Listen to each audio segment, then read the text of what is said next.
Alors, bonjour à tous. Bien content de vous voir aujourd'hui. Mon nom est Frédéric Marquis. C'est moi qui est le responsable des programmes de hockey au Séminaire Saint-François pour tout ce qui est l'organisation du Blizzard, du Blizzard du Séminaire Saint-François. Alors, ça me fait plaisir aujourd'hui d'être avec vous pour vous expliquer un petit peu c'est quoi les différentes options, c'est quoi le programme de hockey, comment ça fonctionne au Séminaire Saint-François. On va essayer de démystifier un petit peu tout ça. Donc, je vais prendre le temps de vous expliquer les différentes options qui existent au Séminaire Saint-François.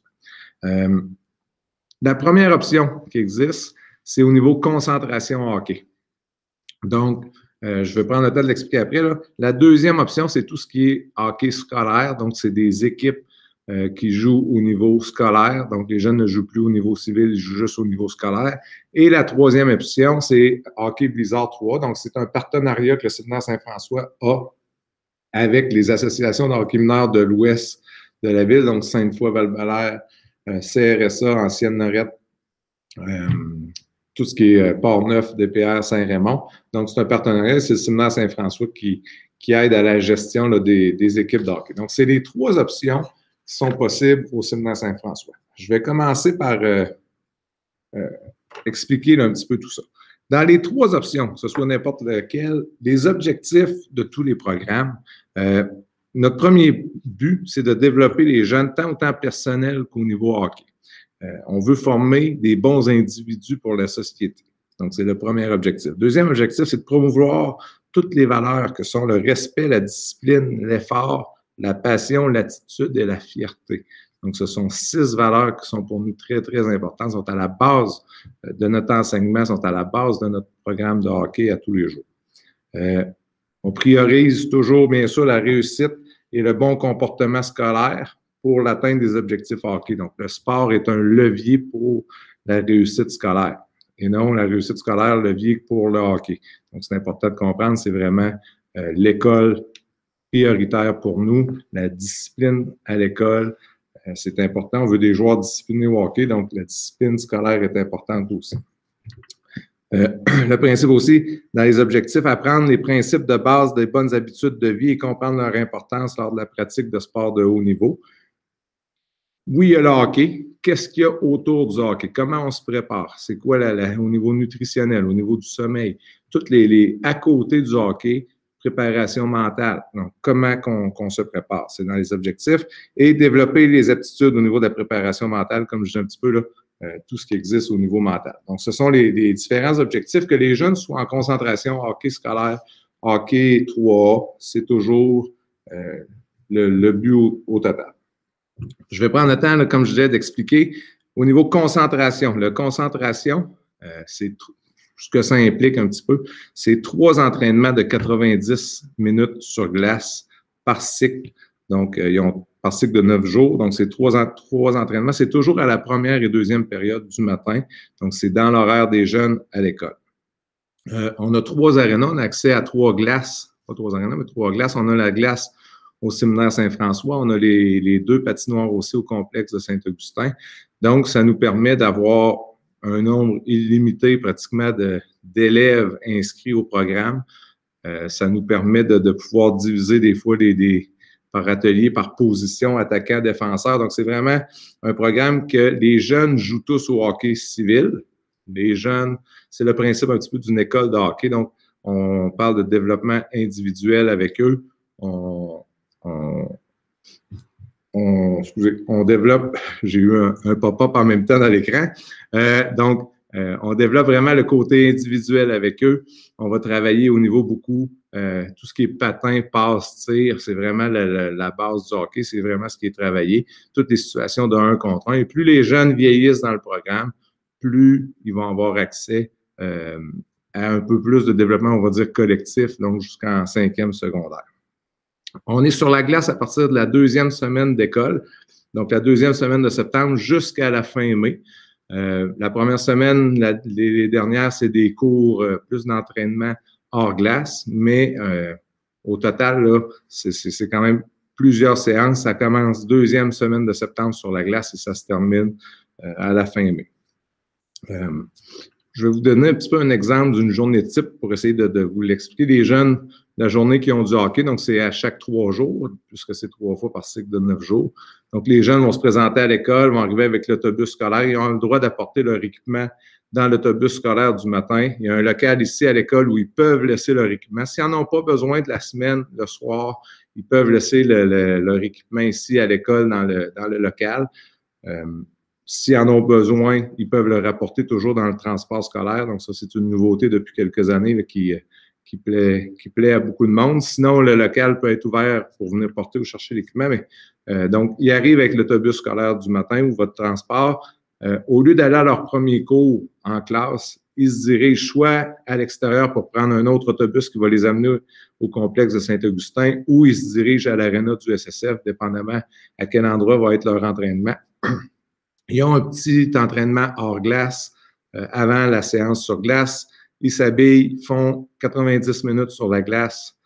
La pratique se termine, ils se changent, reviennent à l'école, donc soit à pied dans le stationnement, soit en autobus, et ils reviennent pour la 3e période à l'école. Font leur 3e période, font l'heure du dîner, la 4e période l'après-midi, ils reprennent le transport scolaire pour retourner à la maison. Donc, c'est à travers leur horaire scolaire, les parents, vous venez jamais les chercher ou les porter pour pouvoir aller au hockey. Donc, ça, c'est vraiment au niveau concentration hockey.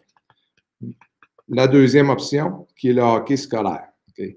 Le hockey scolaire, excusez, avant, au niveau de la concentration, toujours, les critères d'admission, donc être admis au séminaire Saint-François, c'est le premier point. Jouer dans une équipe de hockey mineur. Peu importe la division, peu importe le calibre, il n'y a aucun problème pour être accepté dans le programme concentration. Ce qui est important, c'est ce qu'on demande, c'est que les jeunes jouent dans une équipe. Étant donné que c'est le principe un petit peu d'une école de hockey, que les jeunes vont pratiquer toute l'année, il n'y a pas de partie contre d'autres écoles ou quoi que ce soit. On va faire des parties entre eux de temps en temps, mais au niveau de la motivation pour les jeunes, c'est important qu'ils puissent jouer dans une équipe. Donc, c'est le critère d'admission, c'est la seule chose. L'autre critère qui peut arriver, et je vous dirais, c'est arrivé une fois, c'est ma 23e année ici au programme de hockey, c'est arrivé seulement qu'une fois, c'est au nombre de gardiens de but acceptés. Je vous dirais, la première année de tout, on a eu un groupe avec 10 gardiens de but et 12 joueurs.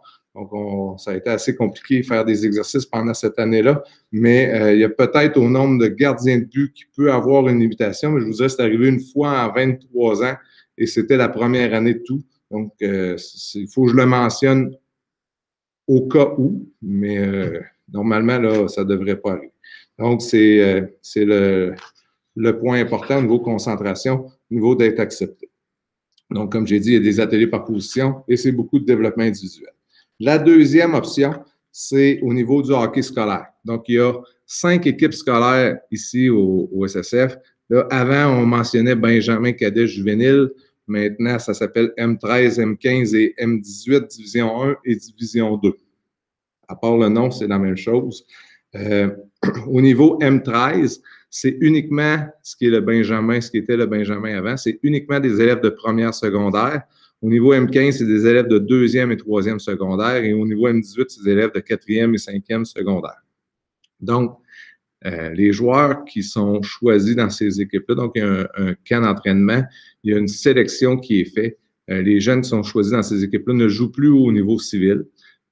Au niveau 4 des 5 équipes sont en horaire sport-études, donc ils ont de l'école le matin, l'après-midi, ils ont leur entraînement. C'est une formule qu'on appelle tout compris dans le sens que c'est un petit peu un petit midget 3, donc l'aiguisage des patins fourni, le lavage, des choses comme ça pour 4 des 5 équipes. La 5e équipe, c'est le cadet division 2 qui, malheureusement, n'est pas en sport-études. On a un petit peu en termes d'heures de glace, on ne peut pas arriver là, avec une équipe de plus en après-midi. Donc, eux sont en concentration, mais avec des activités de surplus. Donc, les lundis après-midi, ils ont des entraînements après les classes et un mardi avant midi, avant l'école, 1 sur 2. Donc, à chaque 2 semaines, c'est les jours 6 et tous les jours 7. Exemple, eux autres, c'est de 7h à 8h avant l'école. Donc, les parents doivent venir les conduire à ce moment-là, puis ils vont en classe après leur pratique. Donc, chaque équipe pratique 4 fois par semaine. Ils ont des parties d'inclus aussi dans l'horaire. Il y a 2 tournois, donc c'est comme une saison là, de plusieurs équipes que vous pouvez connaître.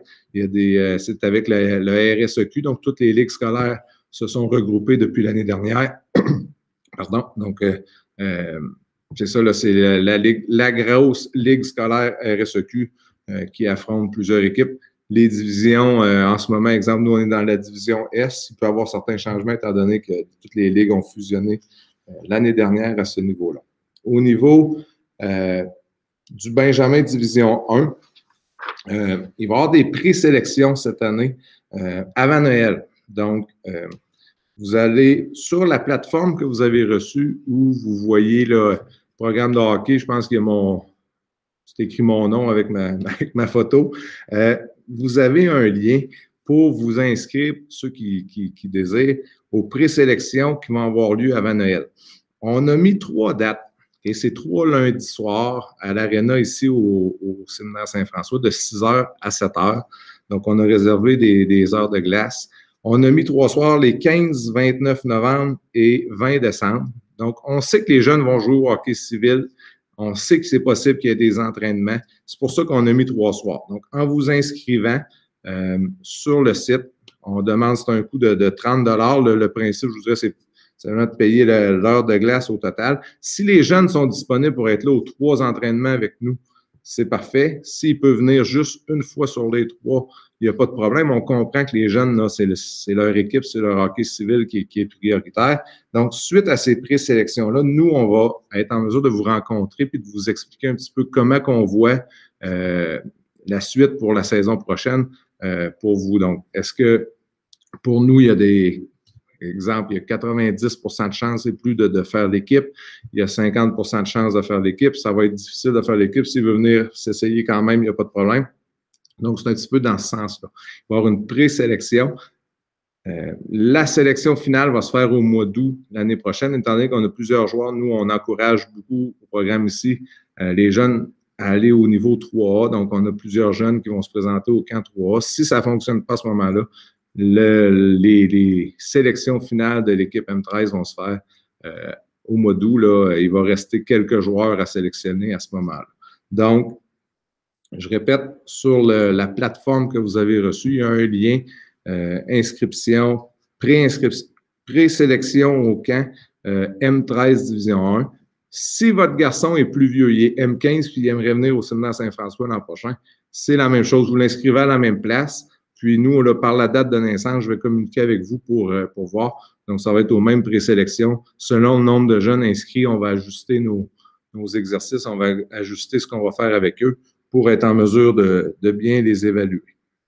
Donc, simplement vous inscrire pour la présélection si vous avez de l'intérêt pour ça. Le niveau de jeu, un petit peu là, parce que souvent c'est la question au niveau scolaire, c'est quoi le niveau de jeu? Je vous dirais le M13 Division 1 représente à peu près un POI 3 relève. Et le cadet Division 1 est l'équivalent d'un bantam relève. Le M18 Division 1 est entre le midget espoir et le midget 3. Et donc, c'est un petit peu ça.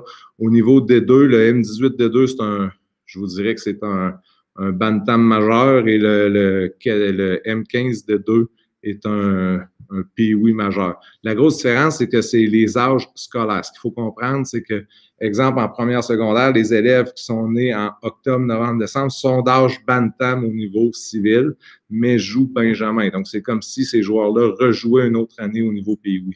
Donc, c'est ce qui change la donne un petit peu au niveau, lorsqu'on essaie de comparer les niveaux de jeu. C'est vraiment l'aspect qui fait la grosse différence. C'est que souvent les joueurs sont plus vieux au niveau scolaire, étant donné les 3 mois on les appelle les joueurs late. Là. Donc, ce 3 mois-là change énormément. Donc, ça, c'est au niveau du hockey scolaire. La dernière option, la 3e, c'est tout ce qui est 3A. Donc, le partenariat que le séminaire Saint-François a avec Hockey Blizzard 3, qui sont le regroupement des associations de hockey mineur, comme j'expliquais.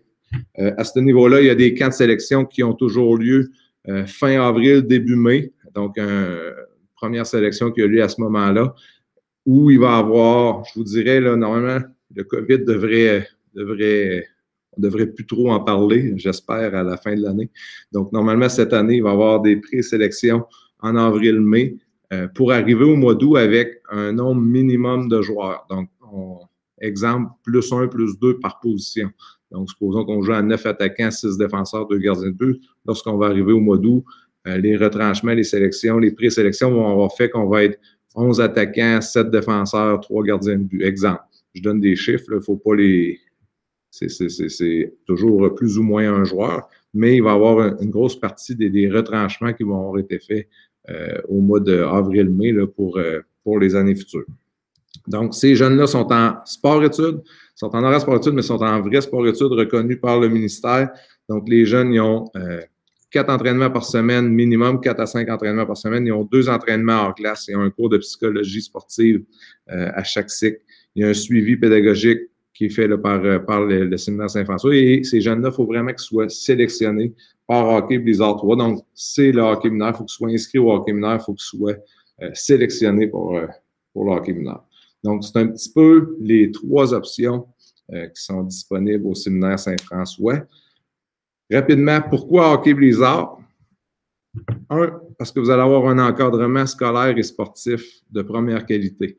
On a des intervenants ici à l'école. Les entraîneurs du Midget 3 sont impliqués dans les programmes, entraînent les équipes. Vous avez des entraîneurs qui ont plus de 25-30 ans d'expérience à des hauts niveaux, qui ont entraîné au niveau Midget 3, qui ont entraîné à plusieurs niveaux. On a des entraîneurs spécialisés à Hockey Canada, qui c'est pratiquement, on est les seuls pratiquement dans la région à avoir des techniciens certifiés comme ça. On a 2 entraîneurs de gardiens de but à temps plein dans le programme.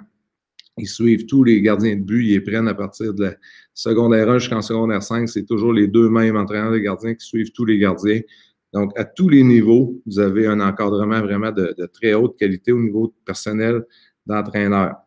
Les installations, je vous dirais qu'avec l'Arena, pour ceux qui ne l'ont pas vu encore, je vous invite fortement à venir faire un tour au séminaire Saint-François, voir la nouvelle Arena, avoir le stade intérieur. On a accès aussi avec la ville de Saint-Augustin au complexe sportif à Saint-Augustin.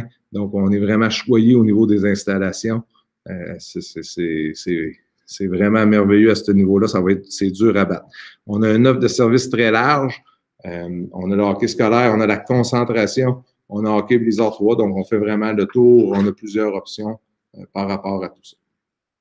Avant de poser les questions, avant de vous laisser poser des questions, je vais essayer de répondre à quelques questions que je sais que je vais probablement avoir. Par la suite, là, je vais vous laisser me poser des questions sur le chat. Donc, au niveau des équipes scolaires, en ce moment, il y a 5 équipes. Donc, je les ai nommées tout à l'heure, M13 Division 1, M15 Division 1 et Division 2, M18 Division 1 et Division 2. Est-ce qu'il va y avoir 6, 7, 8 équipes l'année prochaine? Il est trop tôt, malheureusement, pour répondre. Est-ce qu'on veut augmenter le nombre d'équipes scolaires? Oui. La réponse est oui. En ce moment, je vous dirais qu'il y a beaucoup d'énergie, que ce soit dans les ligues, que ce soit ici à l'école, à essayer de bien commencer la saison avec le COVID et tout. On a eu du retard de l'année dernière qu'on est toujours en train de reprendre. On a eu des décisions dernièrement. On vient d'apprendre qu'on va pouvoir aller en tournoi.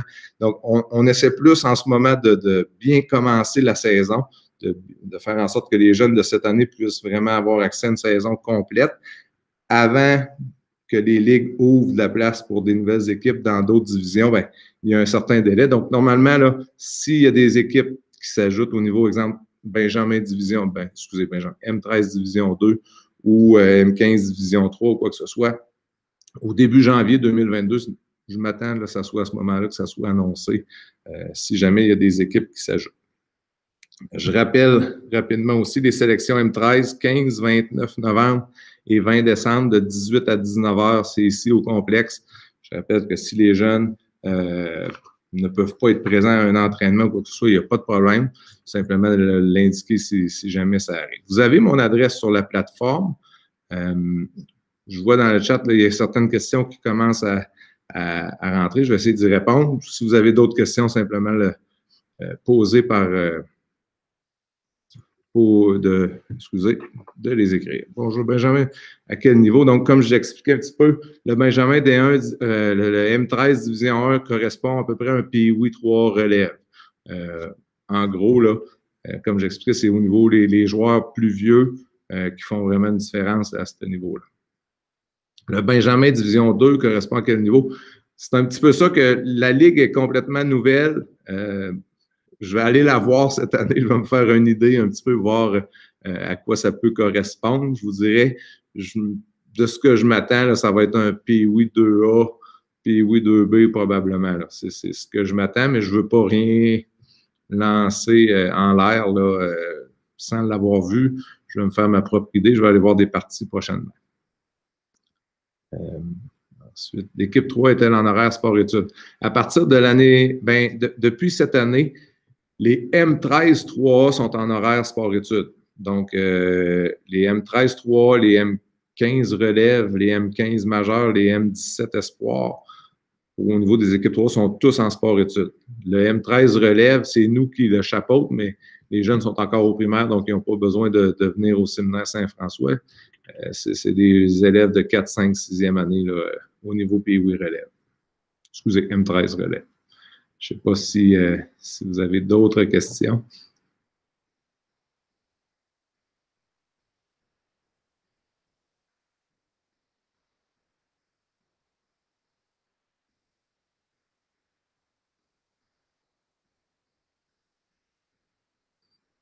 OK. Avec la concentration hockey, les périodes de concentration sont attitrées au hockey. Il ne manque pas de cours réguliers pendant ces périodes.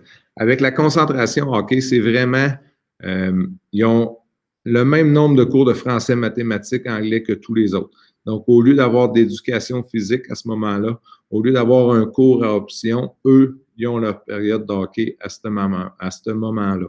Donc, c'est au niveau de l'horaire de l'école, si on veut, ils peuvent être dans la même classe qu'une jeune qui est en éducation physique avec une option en danse ou quoi que ce soit. Ils vont avoir, quand eux partent au hockey, les autres jeunes là, partent dans d'autres options qui sont offertes à l'école. Mais tout ce qui est français, mathématiques, anglais, quoi que ce soit, ils ont le même nombre de périodes que quelqu'un qui n'est pas en sport du tout, ou qui est en basketball ou qui est en soccer. D'ailleurs, par rapport à ça aussi, j'ai oublié de le mentionner, un jeune en concentration hockey, on encourage fortement, nous, de faire d'autres sports interscolaires également. Donc, on peut jouer au football interscolaire, on peut jouer au soccer interscolaire. On encourage parce que l'interscolaire est après les classes. Étant donné que nous, la concentration hockey est dans le jour, c'est très facile. Même chose au niveau scolaire ou même 3A. On a des jeunes qui sont en sport-études, qui jouent au football. Cette année, d'ailleurs, l'exemple, l'équipe juvénile Division 1 a 8 joueurs qui jouent au football Division 1. Donc, est-ce que ça fait des beaux conflits d'horaire? Oui, mais on est là pour les jeunes avant tout, donc on s'assure de gérer l'horaire. On a des jeunes au niveau 3A, M15 et scolaires aussi qui jouent au football aussi, puis on fait tout pour aider les jeunes. On croit beaucoup au multisport, on croit beaucoup au développement de l'athlète en général et non dans un sport spécifique. Donc, c'est sûr qu'on va aider et encourager à ce moment-là les jeunes qui veulent faire plus qu'un sport. À quel moment ont lieu les parties et les tournois des équipes sport-études? Donc, au niveau 3A, les parties sont de fin de semaine. Les tournois, c'est comme les tournois civils normaux. Au niveau scolaire, il y a des parties de fin de semaine. Il y a certaines parties qui peuvent être de semaine aussi. Ça dépend toujours de l'horaire. Ça dépend des équipes contre qui on joue. Comme aujourd'hui, il y a 4 parties en ce moment. Là, la saison débutait. On a 2 équipes qui jouent à Alma en ce moment, au moment où je vous parle. Cette semaine, mercredi, il y a une équipe qui joue dans l'après-midi. Donc, ça dépend toujours de l'horaire. Je vous dirais, là, à peu près, les équipes scolaires, c'est à peu près 40 de fin de semaine, 60 de semaine au niveau des parties. Mais les jeunes ne ratent pas d'école ou de façon très, très limitée. Et avec l'encadrement qu'ils ont, s'ils ne méritent pas de rater des classes pour aller au hockey, ils n'ont pas le droit, donc ils vont rester à l'école à ce moment.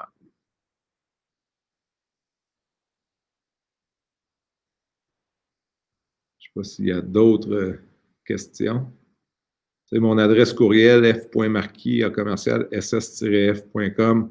Si jamais vous avez des questions qui vous viennent en tête par après, ça va toujours me faire plaisir de pouvoir vous répondre. Vous l'avez dans votre dans le formulaire, là.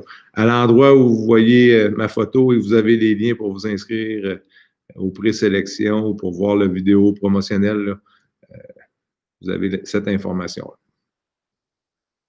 Donc, je vais attendre quelques secondes. Donc, merci beaucoup de votre présence. S'il n'y a pas d'autres questions, là, je vous remercie. Je rappelle, si vous avez besoin, je suis disponible pour répondre à toutes vos interrogations. Merci beaucoup.